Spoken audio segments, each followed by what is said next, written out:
Seja muito bem-vindo ao Record News Rural. Na edição de hoje, você vai ver que o consumo de café aumenta 35% durante a pandemia.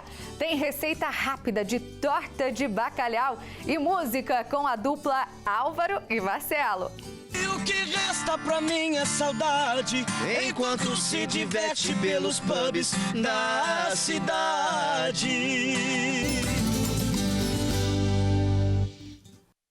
Esse mês foi comemorado o Dia Mundial do Café e estima-se que a bebida seja consumida em 97% dos lares brasileiros. Por isso, mesmo com bares, restaurantes e padarias fechadas para o consumo no local, o aumento do consumo do grão e da produção não deve sofrer grandes impactos. O café faz parte do dia a dia do brasileiro e nem a pandemia do coronavírus fez o consumo do produto diminuir. Pelo contrário, o café manteve sua preferência na decisão do consumidor e registrou aumento de vendas.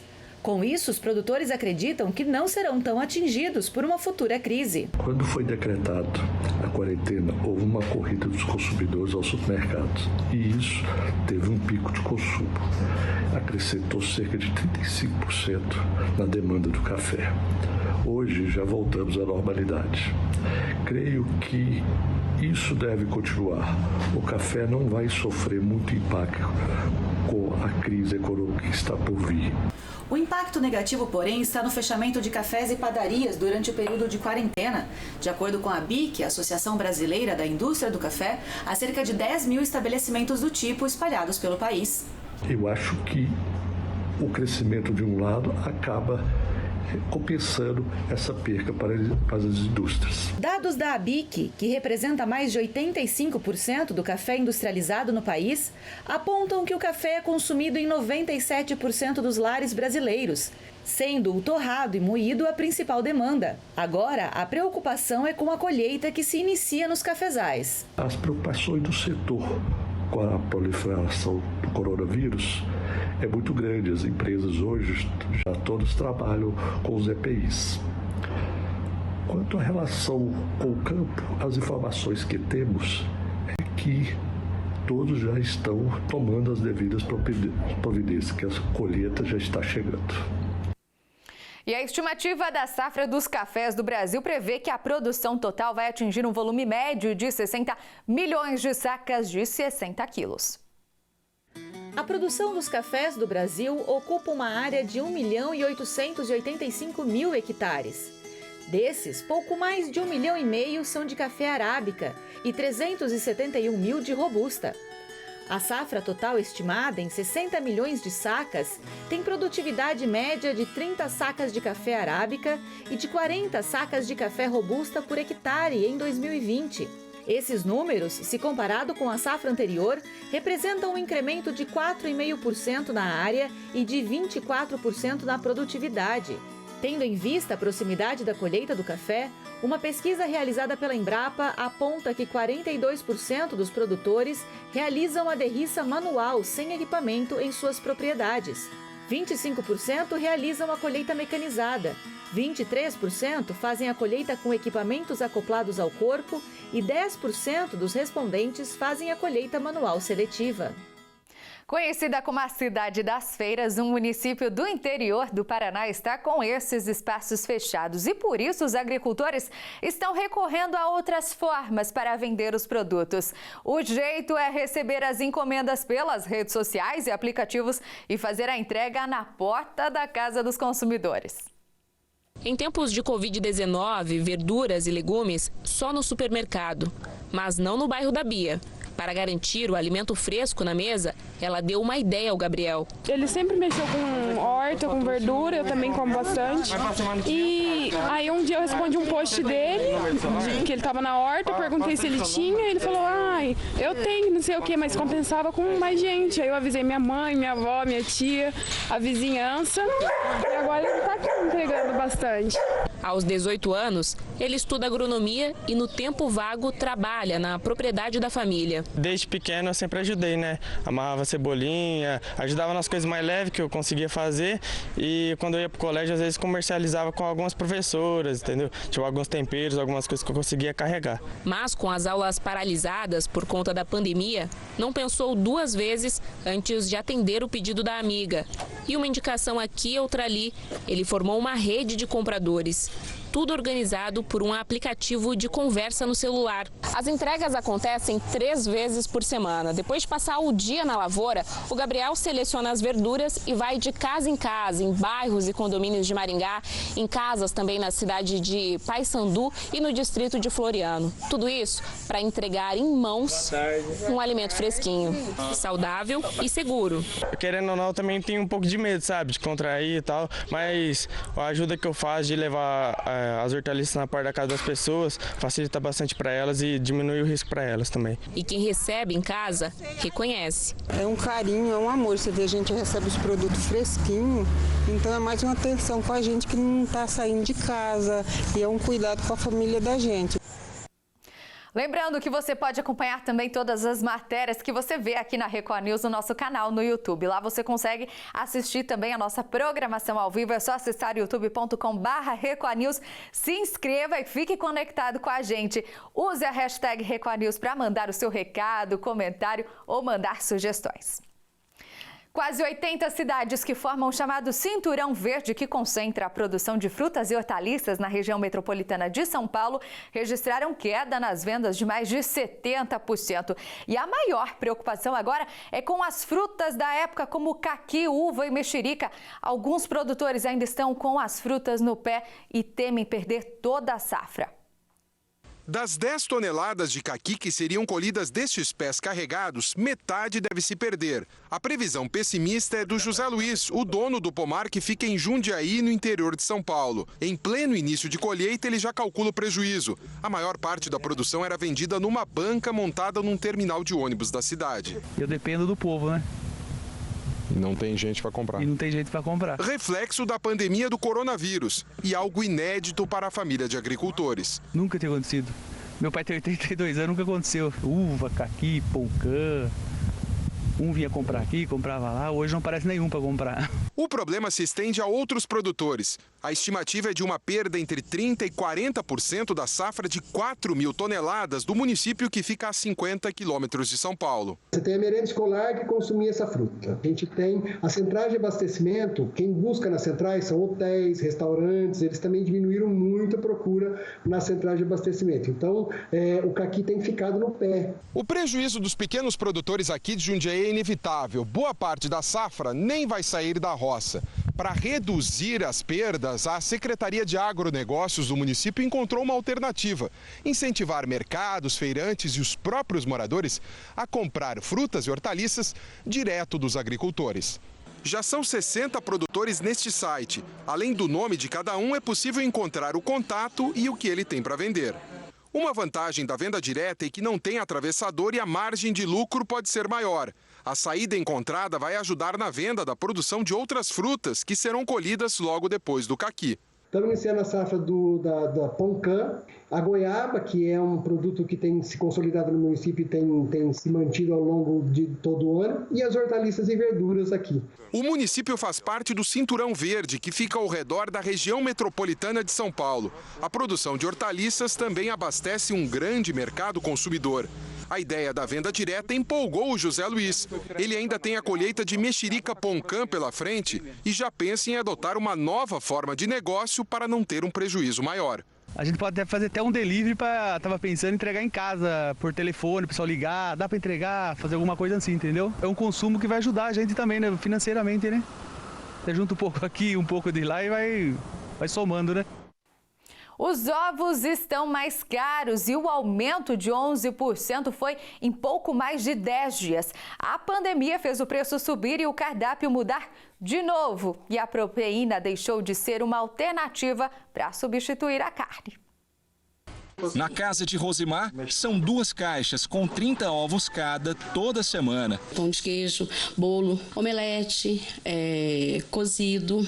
Ela compra do vendedor que passa na porta de casa. Pagou R$ 9,00 há 2 semanas e R$ 13,00 na quarta-feira passada. Nos mercados de Goiânia, o preço está ainda mais alto. Em média, os mesmos 30 ovos custam mais de R$ 18,00. Tudo mais caro. Em Goiás, a caixa com 30 dúzias de ovos brancos está sendo vendida no atacado a R$ 138,00. 11% a mais que no início do mês de abril. Em todo o Brasil, segundo o Centro de Estudos Avançados em Economia Aplicada da USP, o ovo comum atingiu a maior cotação da história, desde que a pesquisa começou a ser feita, em 2013. Consequência da produção, que normalmente cai nessa época, e do aumento do consumo, por causa da quarentena nas cidades. As famílias mais reunidas aumentam o consumo e o ovo ainda continua sendo um alimento ainda barato ainda, apesar desse aumento que houve. Dona Jovelina ficou assustada com o preço e voltou para casa sem comprar o produto. Eu vim no supermercado com R$50, que era o que eu tinha para comprar. Eu falei assim, não vai dar para comprar nada, não vai dar para comprar nada. E eu falei assim, não vou levar, porque desse preço aqui está muito alto. O Ministério da Agricultura anunciou a antecipação do programa Garantia Safra. Ele vai auxiliar mais de 120 mil famílias e contempla 149 municípios em diversos estados. 73 milhões serão liberados até o final do mês de abril. O programa é uma forma de garantir a segurança alimentar de agricultores familiares que moram em regiões sujeitas a perdas de safra por causas naturais como estiagem e enchente. O benefício é um repasse de R$ 850, divididos em até 5 parcelas de R$ 170. Se você faz parte do programa, consegue conferir o calendário de pagamento no site oficial do Ministério da Agricultura. O endereço está aparecendo agora aqui na sua tela. O setor pecuário tem pressionado as cotações do milho. Só nesse mês de abril, a parcial do indicador Exalc registrou quedas de quase 15% nos preços da saca. A demanda interna por milho pode ser prejudicada por causa da atual pandemia do coronavírus. De acordo com informações apuradas pelo CPEA, o setor pecuário tem pressionado as cotações do grão. Segundo agentes, muitos compradores estão retraídos quanto ao mercado. Na região de Campinas, em São Paulo, o indicador Exalc BM Bovespa caiu 8,6% com a caixa do milho de 60 quilos, custando R$ 51,55. Na parcial do mês, o indicador registrou quedas ainda mais expressivas, 14,28%. No campo, a quantidade de chuva registrada na região Centro-Sul favoreceu o desenvolvimento das lavouras, que vinham sendo prejudicadas pela restrição hídrica. A gente fala agora sobre a atual safra da cana-de-açúcar. É que mesmo com a crise do coronavírus, o setor consegue seguir promissor e com geração de novos postos de trabalho. Estima-se que este ano até seja o melhor dos últimos 5 anos. A safra de cana-de-açúcar estava prevista para começar em maio, mas foi adiada para junho em função da pandemia do coronavírus. Com isso, a Coagro, Cooperativa Agroindustrial do Estado do Rio de Janeiro, tomou algumas medidas de segurança no período que antecede o início da moagem. Nossa produção foi considerada por um decreto do governo federal como essencial, tanto na produção de combustível, que é o nosso etanol que a gente produz, nosso álcool, quanto a produção de alimento, que é o nosso açúcar. Então, devido a isso, nós tivemos que manter nossa atividade normal, mas tomamos uma série de medidas profiláticas, preventivas, como, por exemplo, liberar pessoas, trabalhadores acima de 60 anos para ficar em casa, portadores de diabético, cardiopatas, enfim, grupo de risco. Nós liberamos esse pessoal para ficar em casa, colocamos de férias, não demitimos ninguém e também preparamos os ônibus que transportam nossos trabalhadores. São desinfectados 3 vezes ao dia, distribuindo álcool gel para todos os funcionários. São medidas preventivas para evitar contaminação. A expectativa é que a safra deste ano seja entre 30% e 40% maior do que nos últimos 5 anos. Com isso, mais um mês de moagem e novos postos de trabalho. Um momento importante que o país, a região, o estado, está demitindo, muito desemprego causado pelo problema do coronavírus. Nós estamos na contramão disso. Nós estamos contratando a partir do mês que vem já. Nós vamos iniciar a safra a todo vapor. Essa contratação deve chegar na ordem de 3 mil funcionários. Então isso vai trazer emprego para a região, vai trazer renda, um pouco de boa notícia nesse momento tão difícil que a região atravessa. De acordo com o presidente da Coagro, a safra deste ano será açucareira, devido ao aumento do consumo, além de outros fatores. O álcool caiu muito de preço, devido às pessoas estarem em isolamento social, ninguém está saindo de casa praticamente, então o consumo de combustível caiu muito. A queda do preço do petróleo também prejudicou muito o nosso setor, que é atrelado ao preço da gasolina, então o preço do álcool caiu muito. Isso está inviabilizando a produção de álcool. Em contrapartida do açúcar, houve um aumento de consumo, países produtores importantes como a Índia e a Tailândia tiveram muita quebra de safra nesses países e com isso o preço do açúcar no mercado internacional está bastante atrativo e acaba beneficiando o mercado interno, então a nossa safra deve ser uma safra açucareira, compensando os possíveis prejuízos que a gente tem no etanol. Enquanto muitas empresas amargam prejuízos, a perspectiva para o agronegócio é a melhor dos últimos tempos. A gente volta a falar de café, que os cafeicultores estão em dúvida quanto às contratações de trabalhadores. Afinal, é muito comum a mão de obra dos cafezais vir de diversos estados brasileiros e por conta da pandemia do coronavírus, fica a preocupação de como lidar com os trabalhadores rurais. Quem vai trazer todas as informações para a gente é a repórter Alana Freitas. O início da safra de café já bate a porta, mas nesse ano, com a crise do novo coronavírus, muitos produtores que precisam da colheita manual ainda não sabem como proceder em meio à pandemia.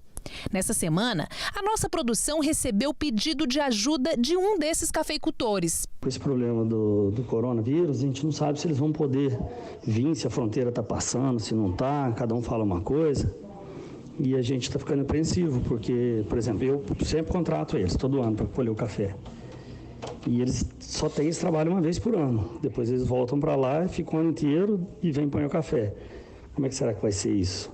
O que a gente vai fazer, né? Se a gente vai ter que contratar a gente por aqui, aí tem que antecipar isso, porque aí o pessoal só daqui não dá conta. A mão de obra daqui não consegue colher todo o café manual que tem que ser colhido. Segundo a Subsecretaria de Inspeção do Trabalho, a pandemia do novo coronavírus não vai impedir a colheita manual de café na região, mas empregadores e empregados terão que seguir uma série de medidas preventivas durante o período de safra. Esse auditor fiscal da Secretaria de Trabalho esclarece que a autorização para trabalhadores de outros estados entrarem em Minas é uma decisão que cabe ao estado. As restrições de deslocamento, elas não estão em matéria trabalhista, em si em matérias de outros órgãos. O Ministério da Saúde, eventualmente a Agência Nacional de Transporte pode ter alguma restrição nesse deslocamento e vai variar de estado para estado se poderá sair ou não. Quanto a isso, a gente não pode se manifestar se eles vão conseguir passar do estado de origem para dentro de Minas. O auditor destaca ainda que não existe uma normativa específica que determine mudanças no transporte dos trabalhadores, mas cabe ao empregador garantir o distanciamento seguro entre os funcionários. As exigências de EPIs e materiais para higienização para conter a transmissão do vírus também devem ser seguidas no campo. Fora os equipamentos normais, luvas para colheita, calçados de segurança, perneiras em lugar que tenha incidência de animal peçonhento, óculos para proteção contra estocada de galhos. A gente vai ter também, no caso de necessidade de lida direta com alguém, a máscara não é aconselhável para utilização o tempo todo. Luvas também cirúrgicas, elas não são para isso, elas podem até causar uma falsa sensação de segurança. O trabalho de fiscalização continua sendo feito e deve ser intensificado tanto no campo como na cidade. A gente segue agora para Boa Esperança, no sul de Minas Gerais. Uma fazenda por lá modernizou os métodos de secagem para diminuir custos e acelerar o processo, o que acaba resultando em mais qualidade do café. Margeada pelo Lago de Furnas, fica situada em Boa Esperança. Um cenário exuberante e uma história de união entre pai e filho. Hugo é engenheiro agrônomo de formação e trabalha na fazenda com o pai há 8 anos. A gente se dá bem, ele vem com toda aquela bagagem de 40, 50 anos de café. E está sempre, não para, buscando inovação também. A colheita na propriedade deve começar daqui a 15 dias. Já está tudo preparado para o início da apanha do café. No histórico dessa região, a gente sempre iniciava a colheita em torno de um mês antes das outras fazendas, que tem uma altitude um pouco maior.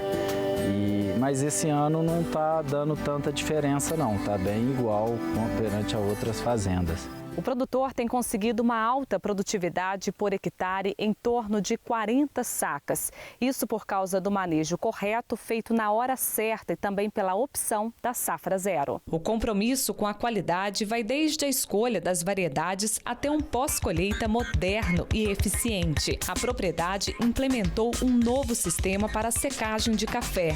Um investimento alto e que promete trazer resultados. Nesse processo a gente buscou durante um tempo uma alternativa para melhorar a qualidade do café, a qualidade em bebida e de aspecto em um maior volume, não somente de microlotes e lotes menores. Então é um processo que a gente viu as vantagens do processo convencional, ou seja, no secador rotativo e no estático, a secagem estática. A gente tentou unir as vantagens dos dois, fazendo um estático que possibilita revirar o café pelo menos uma vez ao dia. Este novo sistema também vai permitir uma redução de custos com a mão de obra. A gente acredita que aqui, pela facilidade do manejo nos secadores e está tudo concentrado num lugar só, a gente vai conseguir operar esse volume aqui com 2 ou até 3 funcionários. Coisa que se fosse em terreiro ou num processo convencional, a gente iria precisar aí de 8 até 10 para movimentar a mesma quantidade de café. A fazenda possui certificação internacional e o processo de rastreabilidade é rigoroso, garantindo a qualidade dos cafés comercializados na fazenda.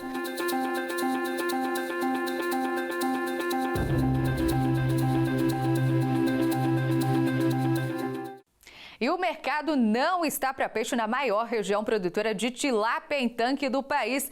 Em Rubinéia, interior de São Paulo, tem pescador com 200 toneladas de pescados prontas para venda, mas não tem quem compra. Com a atual crise do coronavírus, diversos contratos com bares e restaurantes foram cancelados, já que a maioria dos estabelecimentos estão fechados. De acordo com informações da Associação dos Piscicultores da região, cerca de 2.000 toneladas de peixes estão encalhadas nos tanques. Nem a quaresma ajudou nas vendas este ano, já que caiu 50% em comparação ao ano passado. A associação já pediu o apoio do governo federal para que seja criado um custeio, além também da redução das taxas como PIS e CONFINS das rações usadas para alimentar os peixes. Os preços da arroba do boi gordo também estão oscilando bastante no mercado interno. Os valores fecharam em queda na primeira quinzena do mês de abril.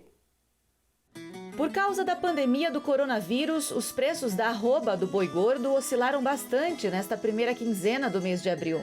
Segundo dados do CPEA, o indicador do boi fechou a R$ 198,50, uma queda de 2,29% no acumulado parcial do mês.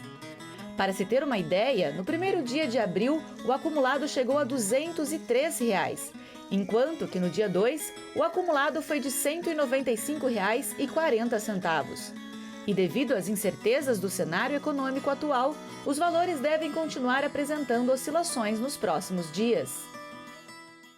Todas as matérias que você vê aqui na Record News estão também no nosso canal no YouTube. Lá você consegue assistir também a nossa programação ao vivo. É só acessar youtube.com/Record News. Se inscreva no canal e fique conectado com a gente. E não esqueça também de usar a hashtag Record News para mandar o seu recado.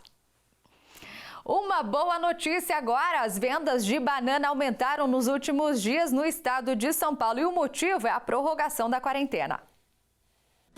Segundo apurações do Centro de Estudos Avançados em Economia Aplicada, o CEPEA, as vendas de banana intensificaram na CEAGESP na semana passada. Essa alta foi observada após a prorrogação da quarentena no estado de São Paulo. De acordo com os agentes, o movimento foi bem superior nos últimos dias e o produto teve bastante procura em mercearias e supermercados, que precisaram reabastecer os estoques para atender a demanda.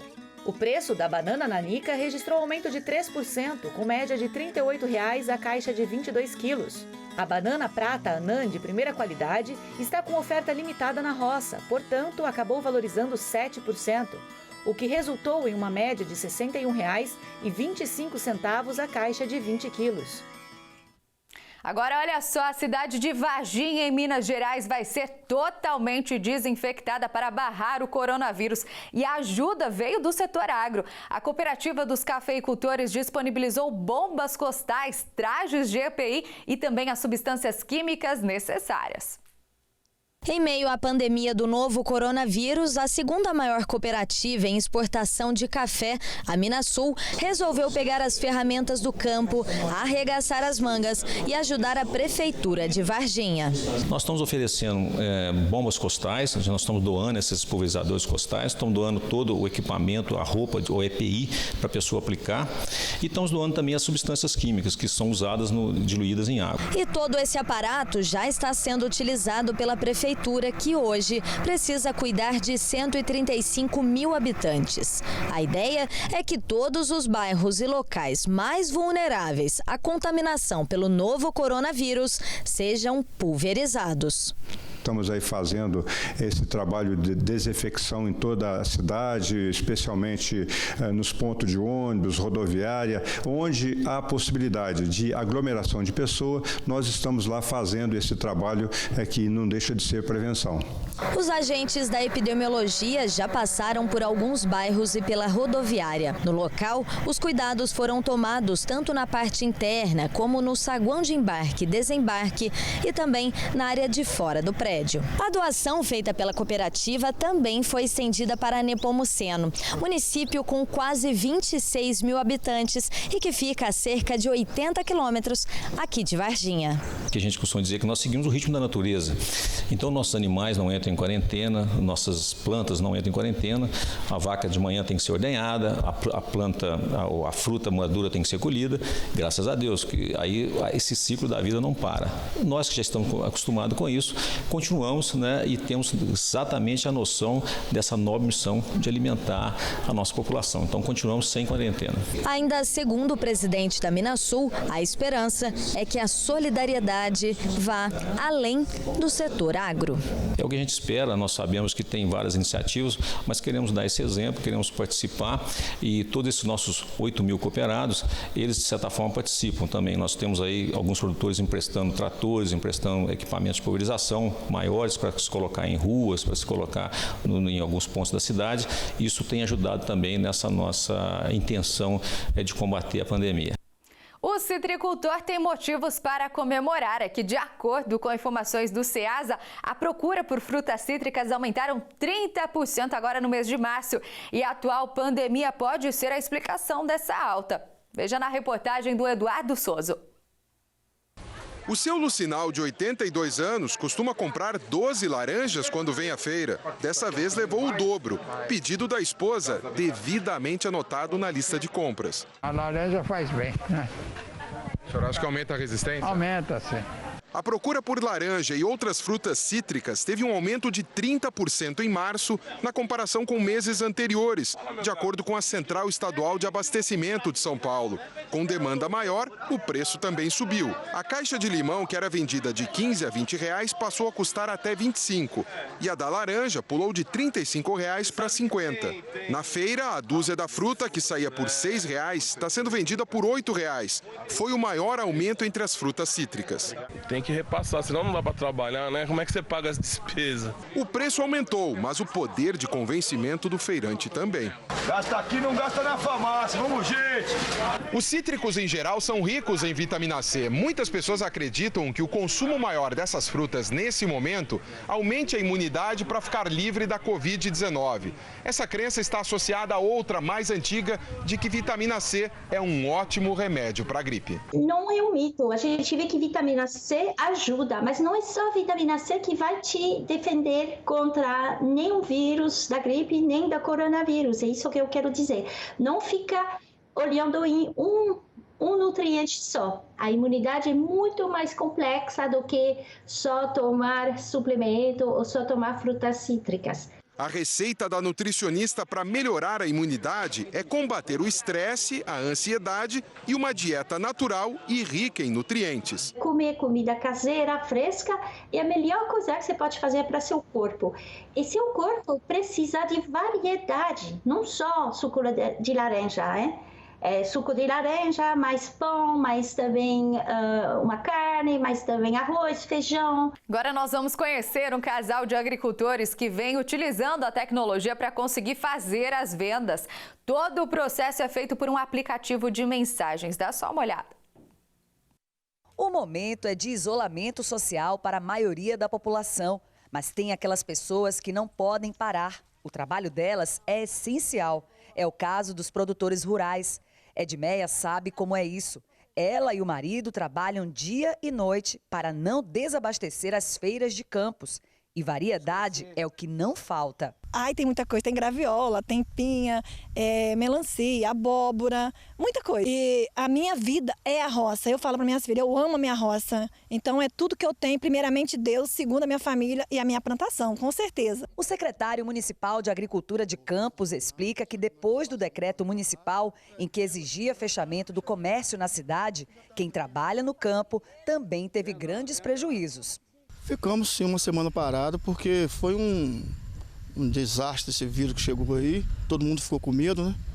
Porque causa problema de saúde e em massa. Assim como tantos trabalhadores, Edmeia também precisou se reinventar.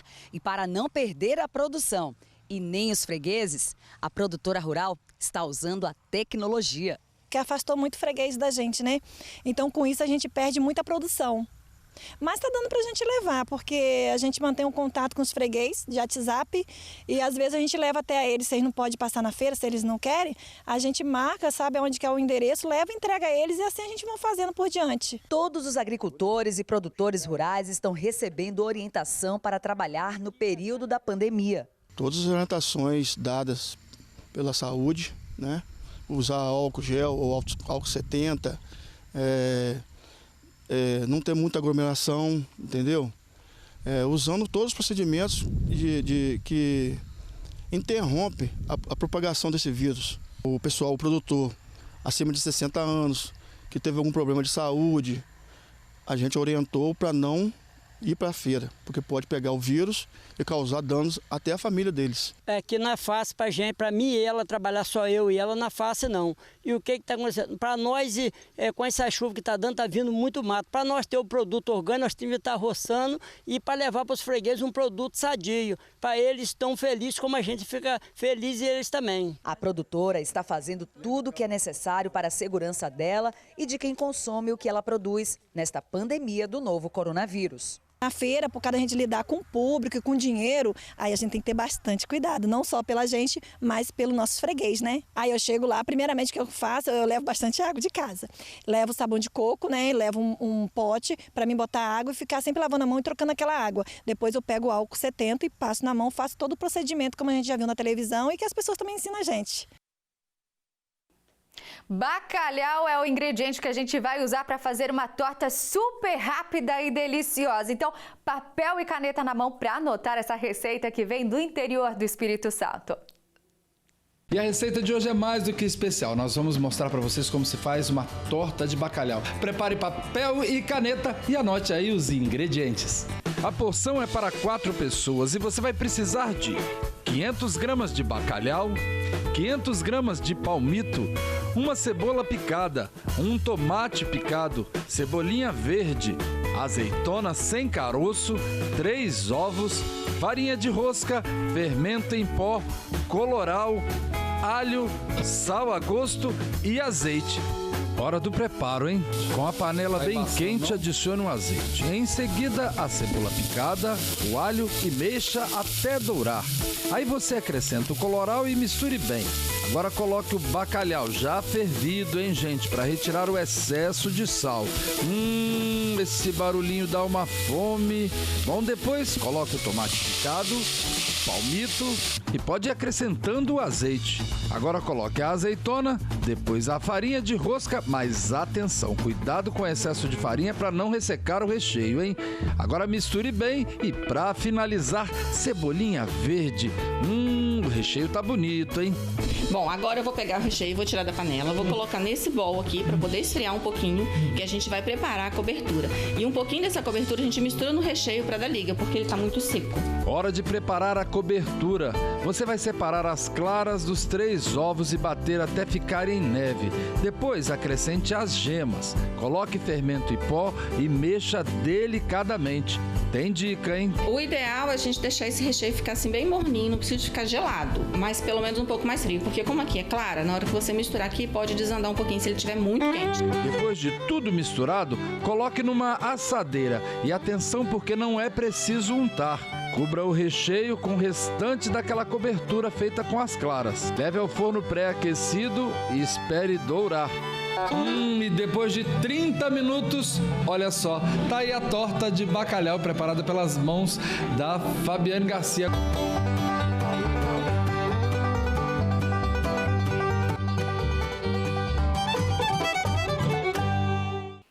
Delícia demais, né? E olha, se você tiver sugestões do que gostaria de ver, rever, manda uma mensagem aqui para nossa página no Facebook. O endereço está agora aparecendo aí na sua tela. Seja no Facebook ou no canal da Record News no YouTube, você consegue assistir as receitas que já foram ao ar. Você também pode apontar a câmera do seu celular nesse código que aparece agora na sua tela, que ele vai te levar direto para o nosso canal. Se inscreva e fique conectado com a gente. E não esqueça de usar a hashtag Record News para mandar o seu recado, hein? Agora a gente conta uma história de superação. Uma agricultora vem se destacando na produção de cocada, isso em Porto Velho, Rondônia. E olha só que bacana, a matéria-prima, o coco, vem do próprio quintal da casa dela. Dá só uma olhada. As mãos habilidosas em descascar o coco é de alguém que trabalha há 9 anos produzindo um doce bem brasileiro, a cocada. Elianete Gomes, que já foi dona de uma padaria, viu no doce a oportunidade de crescer no agronegócio de Rondônia. Já tinha esses coqueiros na casa, aí eu falei assim, que eu falei com esse monte de coco, vou inventar um doce. Aí comecei a criar. A cocada Collie foi criada por mim. Não tem essa receita em lugar nenhum, foi uma receita criada pela gente. E aí eu fui aprimorando até que ela ficasse da maneira que o público gostasse, né? Mas a ideia só veio depois que a padaria que Elianete tinha faliu. Ela costuma dizer que da queda veio o sucesso. E que sucesso! Logo que começou a produção, Elianete já tinha fregueses fiéis. Comecei a fazer para levar para a escola. Eu voltei a estudar, né, terminar meus estudos, porque na minha cabeça a gente faliu porque não tinha conhecimento, né? Então fui atrás de conhecimento. Aí fui atrás de conhecimento, aí eu fiz o doce em casa, criei essa ideia, levei para a escola. A minha colega gostou muito, falou, faz para você vender que vai sair, vai vender bem e tal. A gente fez. Com a venda das cocadas, ela conseguiu pagar as dívidas que tinham ficado pendentes por causa da padaria. Mais de R$9 mil. Na época, Elianete ainda morava na cidade, mas como a produção aumentou, se lembrou da infância que passou no sítio dos pais. E aí surgiu a ideia de fazer uma agroindústria. Quando eu vim para a chácara, foi quando surgiu a ideia de agroindústria. Até então, eu queria fazer um MEI e tal, ter CNPJ, mas quando veio o pessoal da Emater, falou assim, olha, você mora no campo, você tem a fruta, você pode abrir um agronegócio. A Elianete conta que por dia são descascados mais ou menos 800 cocos, o que resulta numa produção de mais de 55 mil cocadas por mês. Aqui na propriedade da família, existem em média 350 coqueiros, mas a demanda não atende toda a produção. E é aí onde começa a geração de empregos indiretos. A demanda aumentou de produção e a lavoura já não é suficiente. A gente compra de pequenos agricultores, né? A gente tem um fornecedor que sai comprando nos sítios. Hoje a agroindústria emprega 7 pessoas de forma direta e grande parte é da família da Elianete. Então hoje eu já sou uma mulher do agronegócio, graças a Deus. Hora de música aqui no Record News Rural. Hoje a gente recebe a dupla Álvaro e Marcelo, diretamente de Franca, no interior de São Paulo. Vamos conferir. Hoje eu vou bater um papo com a dupla Álvaro e Marcelo. Eles são de Franca e vieram aqui para conversar um pouquinho com a gente, para mostrar um pouco do trabalho deles e contar histórias bem diferentes e interessantes, viu? Meninos, sejam muito bem-vindos ao nosso programa. Tudo bem, Suelen? Obrigado, viu, pelo convite. Obrigado pelo convite, é uma honra para a gente estar aqui com vocês hoje. Pra gente também é uma honra recebê-los, a gente quer conhecer um pouquinho mais de vocês. É o sertanejo universitário, romântico, raiz, como que é, Álvaro? Uma mistura, né, Marcelo? Uma mistura de tudo, né? O que a gente vem de uma raiz sertaneja, mas tudo que toca também a gente pega um pouquinho de referência em cada coisa. Como vocês se conheceram? Conta pra mim. Foi o seguinte, eu sou produtor musical, né? Tenho um estúdio em Franca. E eu já tinha ouvido falar do Marcelo, já conhecia ele, a gente só não tinha amizade. Ele foi até no estúdio para gravar umas guias de composição, porque ele é compositor, eu também sou. A partir disso a gente criou uma amizade, um vínculo, se identificou bastante, né, Marcelo? Foi. E aí a gente teve a ideia de montar o projeto, a dupla. Então vamos dar uma palhinha então de uma dessas composições que inclusive vocês já gravaram um clipe aqui pra gente. Traição não é assunto que se conta pelo telefone. Será que esqueceu que no seu nome tem meu sobrenome? Quando será que nosso amor virou algo descartável e é inevitável? E mesmo que você tenha ele nos seus braços, nunca será tão quente quanto meu abraço. Ai, ai, ai, ai, ai. Mas se quer saber, eu não vou ser palhaço, nem vou fazer um barraco. Já liguei pro advogado, deixei tudo encaminhado e junto com a minha cerveja tá o papel do divórcio na mesa assinado. Eu não vou ser palhaço, nem vou fazer um barraco. Já liguei pro advogado, deixei tudo encaminhado e junto com a minha cerveja tá o papel do divórcio na mesa assinado. Muito bacana. Gente, não falei que eu tinha uma curiosidade para contar para vocês? Olha só, o Marcelo é filho do Giovanni, da dupla Gian e Giovanni. Fala um pouquinho dessa inspiração que você tem desde criança, com certeza, com esse convívio, né, com o seu pai, que é um ícone aí da música sertaneja nacional. Assim, pra mim nunca pesou nada, porque é só meu pai pra mim dentro de casa, né? Mas claro que quando eu comecei a entender, é um cara que eu gosto muito, sou fã, além de ser filho dele, sou muito fã do trabalho dos dois juntos.